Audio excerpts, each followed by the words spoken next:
മാന്യപ്രേക്ഷകർക്ക് നമസ്കാരം. കേരളത്തിലെ ബി.ജെ.പി. സ്ഥാനാർത്ഥികളെ ഇടതും വലതും എത്രത്തോളം പേടിക്കുന്നു എന്നതിന്റെ കുറച്ച് തെളിവുകളാണ് നമ്മൾ ഈ ഒരു വീഡിയോയിൽ മുന്നോട്ട് വെക്കുന്നത്.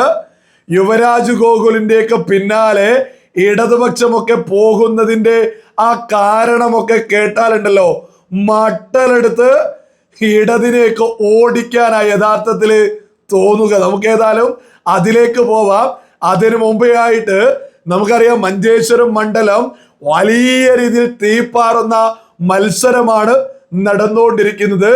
അവിടെ നിരവധി അപരന്മാരാണ് ഇപ്പോ കളത്തിലിറക്കിയിട്ടുള്ളത്. ഈ പറയുന്ന UDF ഒക്കെ ഒരു ഉളുപ്പുമില്ലാത്ത കളിക്കാണിപ്പോ രംഗത്തെത്തിയിട്ടുള്ളത്.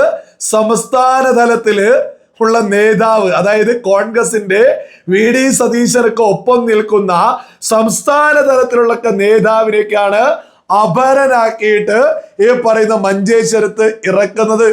ഏതെങ്കിലും എവിടെയെങ്കിലും ഒക്കെയുള്ള ആളെയൊന്നല്ല. അപ്പൊ കോൺഗ്രസിലെ ഒരാളെ പിടിച്ചിട്ട് മുസ്ലിം ലീഗ് മത്സരിക്കുന്നിടത്തൊക്കെ ഇടുന്നത്, അത് തീർച്ചയായിട്ടും അത് UDF നിർത്തുന്നുള്ള അപരൻ തന്നെയല്ലേ.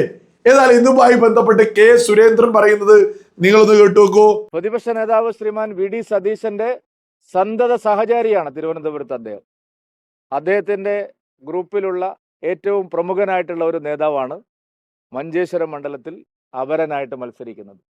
പ്രതിപക്ഷ നേതാവും മുസ്ലിം ലീഗിന്റെ സംസ്ഥാന നേതാക്കളും അറിഞ്ഞുകൊണ്ടാണ് മഞ്ചേശ്വരത്ത് ഇങ്ങനെ ഒരു അപരനെ നിർത്തിയിരിക്കുന്നത്.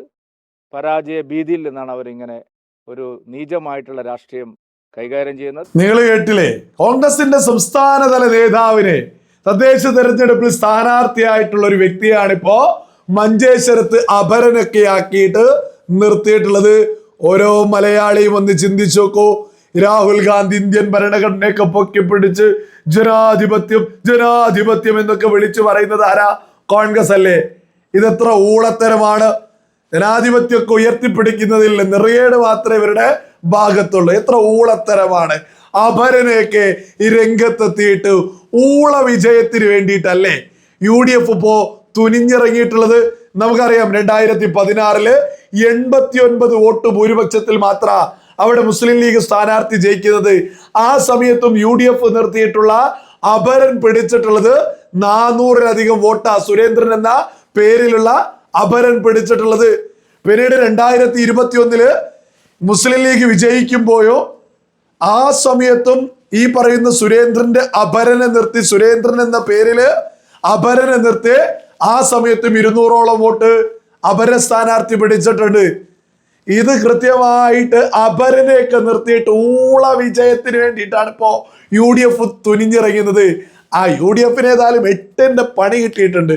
എന്നിട്ട് അപരനെതിരെയൊക്കെ അവിടെയുള്ള AKM അഷ്റഫ്, അതായത് മുസ്ലിം ലീഗ് സ്ഥാനാർത്ഥി പറയുന്നത് നിങ്ങളൊന്ന് കേട്ടോക്കൂ. മഞ്ചേശ്വരം പോലെയുള്ള BJPക്കെതിരെ വലിയ പോരാട്ടം നടക്കുന്ന ഒരു സ്ഥലത്ത് SDPക്കാർ ഒരു കാൻഡിഡേറ്റ് നിർത്തുമെന്ന് ഞങ്ങൾ വിശ്വസിക്കുന്നില്ല.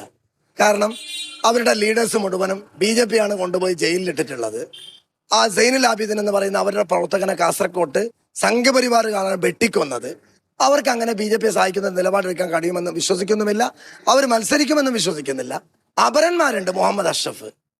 അപരന്മാര് ഇവിടെയുള്ള മത്സരം നിങ്ങൾക്ക് കാണുന്നുണ്ടല്ലോ, LDF, UDF, BJP. അപരന്റെ പേര് കേൾക്കുന്നുണ്ട്. അപരന്മാർക്ക് എത്ര വോട്ട് കിട്ടുമെന്നുള്ളത് നമുക്കൊക്കെ അറിയാം. പഴയ കാലമല്ല, ഒരു പക്ഷേ BJP ആണ് അപരന്മാരുടെ പിന്നിലെന്ന് ഞങ്ങൾക്ക് കൃത്യമായി ഞങ്ങൾ ആരോപിക്കുന്നു. പല അപരന്മാരും മുഹമ്മദ് അഷ്റഫ്മാരെ കോൺടാക്ട് ചെയ്തപ്പോൾ അവർ നോ പറഞ്ഞിട്ടുണ്ട്. നിലവിലെ അപരന്മാരെ ഞങ്ങൾ കോൺടാക്ട് ചെയ്തപ്പോഴും BJP അവർക്ക് പണം കൊടുത്ത് അപരൻ നടത്തി. അപരന്മാർക്കൊന്നും വലിയ വോട്ട് കിട്ടുന്ന ഒരു റിസൾട്ട് ആയിരിക്കില്ല 4-ാം തീയതി റിസൾട്ട്. ഓരോ മലയാളി ഒന്ന് ചിന്തിച്ചു നോക്കൂ. ഇയാളൊക്കെ MLA ആയതുപോലും അപരനെ നിർത്തിയിട്ടാ. ഇത്തവണയും സുരേന്ദ്രന്റെ പേരിൽ ഒരു അപരനെ നിർത്തിയിട്ടുണ്ട്.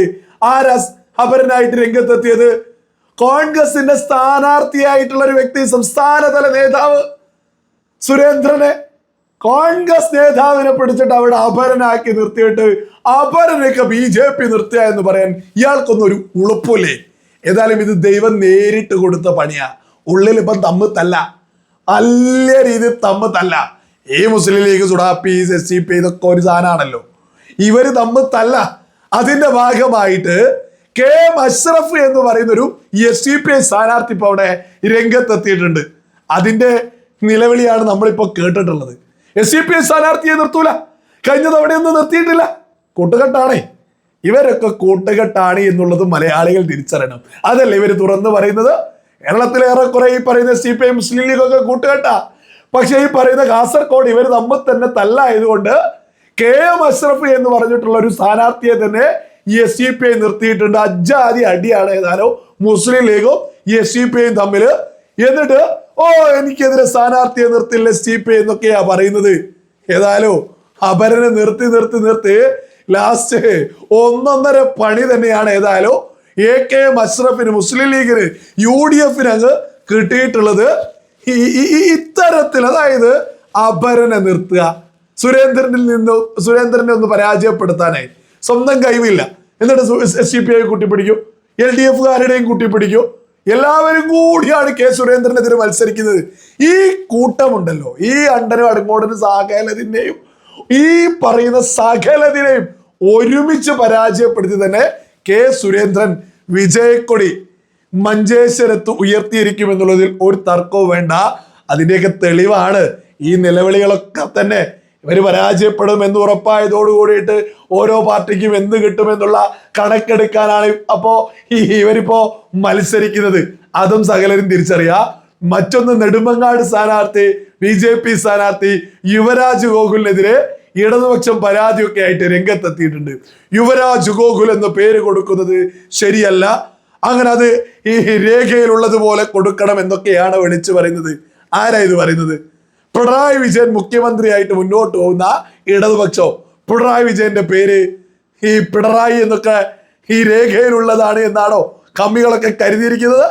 ഇനി കോൺഗ്രസിന്റെ എടുക്കുകയാണെങ്കിൽ രമേശ് ചെന്നിത്തല, ഈ ചെന്നിത്തലയ്ക്ക് പേരിന്റെ കൂടെ ഉള്ളതാണ് എന്നാണോ കരുതിയിട്ടുള്ളത്? കൊടിക്കുന്നിൽ സുരേഷ്, ഇങ്ങനെ എത്ര ആളുകളുണ്ട്. ഇതൊക്കെയാണ് ഇപ്പൊ BJP ലീഡേഴ്സിനെതിരെ രംഗത്ത് വരാനുള്ള ഓരോരോ കാരണങ്ങൾ. ഈ തൊട്ടിക്കണക്കുമായിട്ട് ഒരു ഭാഗത്ത് രാജീവ് ചന്ദ്രശേഖരൻ അവിടെ അതുണ്ട് ഇവിടെ അതുണ്ട്. മലയാളം അറിയില്ല. ആരാ പറയുന്നത്? മലയാളം അറിയാത്ത രാഹുൽ ഗാന്ധിയെ വയനാട്ടിൽ മത്സരിപ്പിച്ച് വിജയിപ്പിച്ച ടീം. ഇപ്പൊ പ്രിയങ്ക ഗാന്ധി മലയാളം അറിയോ? ഇവർ ഈ നമ്മുടെ കേരളത്തിലെ ഇടതും വലതും ഒന്നിനും കൊള്ളില്ല എന്നുള്ളത് ഇവർ ഓരോ ആരോപണമൊക്കെ ആയിട്ട് ഈ രംഗത്ത് വരുമ്പോൾ തന്നെ ബോധമുള്ള സകല മലയാളികൾക്കും ലളിതമാക്കി തന്നെ മനസ്സിലാക്കാവുന്നതേ ഉള്ളൂ. ഒരു കാര്യം ഏകദേശം ഉറപ്പാണ്, ഇത്തവണ കേരളത്തില് BJP കുറച്ച് സീറ്റുകൾ പിടിക്കുക തന്നെ ചെയ്യും. മിക്കവാറും അത് 2 അക്ക സംഖ്യയിലേക്ക് എത്തുമെന്നുള്ളത് തന്നെയാണ് ലേറ്റസ്റ്റ് ആയിട്ട് എല്ലാ ഭാഗത്തു നിന്ന് വരുന്ന വിവരങ്ങൾ കേൾക്കുമ്പോൾ കൃത്യമായിട്ട് മനസ്സിലാക്കാൻ സാധിക്കുന്നത്.